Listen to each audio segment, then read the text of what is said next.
WWE Friday Night Smackdown starts off with a Cody Rhodes promo. Cody Rhodes starts off. He mentions Randy Orton. He started mentioning, of course, the attack that happened. Mentions that Randy Orton's family and how he wouldn't be in the position that he's in right now as WWE champion without Randy. He didn't mention legacy, but he alluded to it, saying that he was a mentor and how he basically kind of brought him up into the WWE. Then he started mentioning the Bloodline. He mentioned Solo and mentions, the attack that he did on Randy, and mentions that back at WrestleMania 39 that he told Solo Sikoa that he was not ready and that he ended up costing him the match when he ended up costing the match, of course, at WrestleMania 39. And then A-Town Down Under comes out. I was a little confused. I didn't understand why they come out, but based off what they end up doing, I understand why it made sense. But they end up coming out.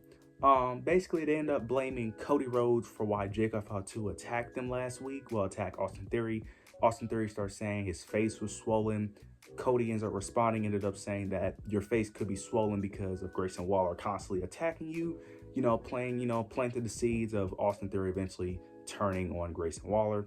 Then they get in the ring. They still continue to blame Cody Rhodes for the attack last week. And then Cody Rhodes immediately attacks them, but of course the numbers game play into the favor of A-Town Down Under. They end up attacking him. They end up throwing him outside the ring. Then Terrence Crawford, they kept showing him on TV. I don't know, I wasn't really paying attention because I really don't pay attention when celebrities are there, but he ended up giving him, I think he's a fighter. Yeah, I think he's a fighter of some sort. He ends up giving Cody Rhodes a chair on the outside. He ends up giving him a chair.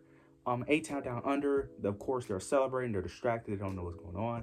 Then Cody Rhodes gets in the ring, attacks both members, and stands tall. And then later on in the show, Cody Rhodes ends up asking Nick Aldis for a match. But of course, he got to find a tag partner because Cody Rhodes and Randy Orton are supposedly injured. And so throughout the whole entire show, they end up playing the fact that who's going to be the surprise partner of Cody Rhodes throughout the show.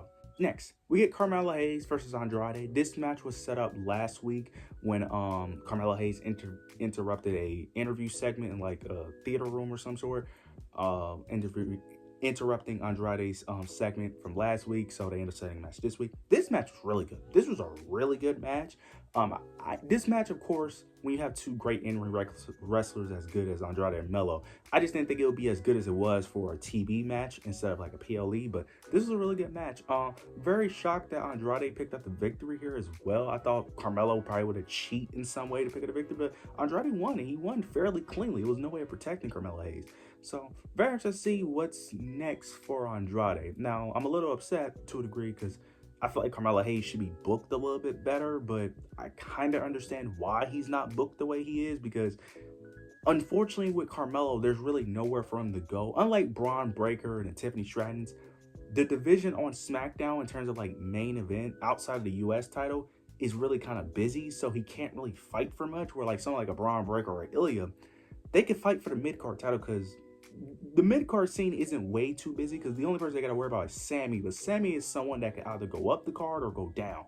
Where someone like LA Knight, who kind of needs his shine, you can't really bump him any lower on the card, but you can't really bump higher. So it's kind of, kind of an iffy situation. So I understand why Carmelo lost.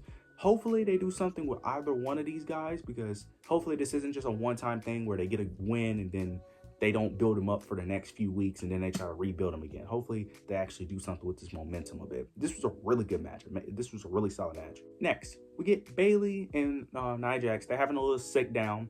They have their little sit down going back and forth where, they have the little microphones on like their chest, on their shoulders to speak to each other, whatever.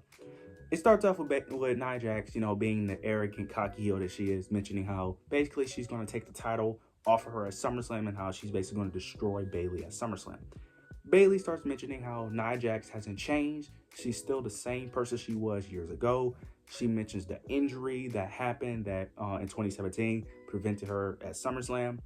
And then Bayley ends up mentioning that she didn't injure her because she was this dominant force. She only injured her because she was big, reckless, and clumsy, alluding to when Nia Jax used to injure people a lot. I love how they played that into the story. Then Nia Jax kind of gets a little emotional, like her face started to get a little frustrated, and then she kind of just ends the segment right there. She was like, look, I'm done talking. Like, she just got a little annoyed and ends up ending the segment. decent build-up, nothing too major here, but, just a small build-up towards, their match at SummerSlam. Get a quick match. I'm not going to speak too much on this. Bianca and Chelsea Green had a match, which I understand why they did it, but Triple H, you really need to start being more creative with your booking. This match basically started because both teams of Chelsea Green, Piper Niven, and Bianca and Jade wanted to talk to Nick Aldis, and basically they just got into the argument of who should talk to him first. And that's how this match started. Like, it's a dumb reason why this match started, but Bianca picks up the victory by a roll-up pin, shockingly. I thought that this would just been a squash match, but she won by a roll-up pin. After the match, the Unholy Union comes on. They come on a time try. They basically end up saying that they end up talking our trash since they got the titles and Bianca won their titles. This is just a small build to see eventually will they be one of the teams at SummerSlam, because I'm assuming Bianca and Jade has to be at SummerSlam, so they probably will face Unholy Union, or maybe like a triple threat tag team with Chelsea Green and Piper Niven involved in the mix. Who knows? But we'll see how this plays out. We got the U.S. Championship contract signed between Logan Paul and LA Knight. Man, it starts off with Logan Paul ends up saying that why should he give LA Knight a title shot? Why does he deserve a title shot?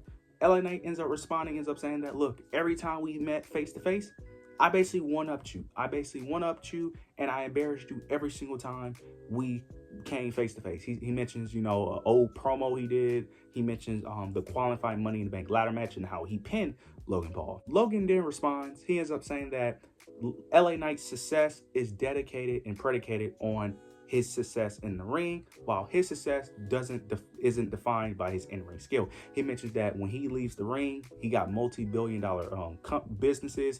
Mentions how his podcast, how he's interviewing people. He ends up mentioning how he's about to start a family, and he ends up saying that his problem with LA Knight is basically that you want to be me without having my accolades. You want to have my accomplishments without being what it takes to be the guy to have those accomplishments. You're not me, but you want to be me so badly. And then he ends up saying that LA Knight has not had one defining moment in a year, which is true. LA Knight hasn't had one defining moment in a year. But then LA Knight responds, ends up mentioning Jake Paul. He mentions that it's funny you mentioned, because he was talking about frauds. He was talking about how Logan Paul is a fraud and mentions Jake Paul. And he said, at least your brother has more balls than you, that he's willing to, he's willing to fight other people. He's willing to fight Mike Tyson. He said, but you don't want to fight me. He said, apparently balls don't run in the family. Logan Paul, of course, gets angry, gets frustrated, and ends up signing the contract. And that's another segment there. Logan Paul did try to attack LA Knight, but it doesn't work. LA Knight tries to go for the BLT, but Logan Paul escapes. And then that's another segment here. This was a decent segment. Nothing too major here. Oh, there was a line. I don't know how I forgot this, where Logan Paul, I think he ends up calling him a Jim Bro spray tan version of The Rock, which was a decent line. We heard it before, but it was a decent, clever line. This was a decent build up. Nothing too major here. I can't wait to see that match for SummerSlam. Hopefully, Logan Paul title reign is over, because we need the U.S. title on Smackdown, because we need it badly, very badly, because Smackdown needs some help. Smackdown needs help, and it doesn't help that your champion isn't on TV. No, it doesn't help at all, but hopefully LA Knight is the one to dethrone Logan Paul. After this match, though, we get a quick segment with Santos, LA Knight. Santos basically says that he didn't get pinned in the Money Bank qualifying match, and that if it was a one-on-one, he would basically wins. And he basically wants LA Knight to put up his championship opportunity against him. So next week, most likely we're going to see LA Knight versus Santos. We already know who's winning that match. It's going to be LA Knight. We already know who's winning that match. I don't think I need to discuss any more about that. Next, we get Tiffany Stratton versus Michin. During the match, Michin is getting the upper hand. She's running between the ropes. She's about to do a suicide dive, but then Nia Jax is up pulling her leg, stopping her. Then Michin tries to do the suicide dive, but it's too late. Tiffany Stratton recovers, ends up attacking. Then I think Bayley, Tiffany Stratton ends up attacking. She's about to hit her moonsault. Bayley comes out, distracts Tiffany Stratton. Nia Jax tries to attack Bayley, but she ends up running over the barricade. Then Bayley takes the Money in the Bank briefcase and starts parading with it. She ends up hitting Nia Jax with the briefcase, and then she just starts smashing the briefcase over and over again. She starts smashing the announce table. She even opened the briefcase and starts smashing it with her foot. Tiffany Stratton is just distracted and just upset that her briefcase is getting destroyed. And then Michin ends up rolling her up for the victory. Michin picks up the victory here. I'm not going to say too much about this segment, but I'm not going to say I hate it, but it was an okay segment. But I do like that Michin picked up the victory, so I'm not going to complain about that because I like Michin. I think she's very underrated, so I'm not going to complain that Michin is getting a victory here. Next, we get the Bloodline. Solo basically ends up saying that, look, we attack Cody Rhodes, we attack Randy Orton, attack KO, right? And ends up mentioning that basically that any person that joins Cody Rhodes in this tag match, he is their enemy. Basically, you are their enemy. You disrespect their family. That if you join in on this handicap match, supposed to play a handicap match, you are now their enemy. So this plays a factor until the main event, which is the main event of the tag team. The mystery partner ended up being Kevin Owens, as I suspected, because no one else would have made sense to be the partner of Cody Rhodes in this segment, in this situation. I'm not going to speak too much on the match because I did not watch the match because I already knew how it was going to play out. I already knew what was going to happen. Cody Rhodes and KO ends up winning the match. The Bloodline, of course, comes out. It starts off with the babyfaces having the upper hand. Cody Rhodes ends up immediately doing a suicide dive. KO is taking care of Tangaloa. Then they're about to, put Solo Sikoa through the announce table, but of course, Jacob Fatu ends up making the save. Jacob Fatu did not walk out with the Bloodline; he was hiding. He ends up saving Solo Sikoa. Then Solo and Tama Tonga is taking care of Cody Rhodes, and Kevin Owens and Jacob Fatu are fighting each other. Jacob Fatu is making easy work of Kevin Owens. He is demolishing Kevin. He kept on doing hip attack after hip attack. He did like 4 or 5 hip attacks in a row. Then he ends up doing like a headbutt splash. Then they go to the outside. They end up putting Cody Rhodes through the announce table. They're doing the power bomb, and then that's the end of the segment there. The Bloodline stands tall. The Bloodline ends up constantly trying to have Cody Rhodes, make sure Cody Rhodes have no allies at SummerSlam, make sure he's all alone so Solo Sikoa could pick up the victory. This was a okay SmackDown, nothing too major here, but you guys let me know what you guys thought below. Let me know what you guys think of the build-up to SummerSlam. Let me know what your opinions down below on this Friday Night SmackDown. Leave your opinions down below. Make sure you like, comment, and subscribe. But yeah, that's it.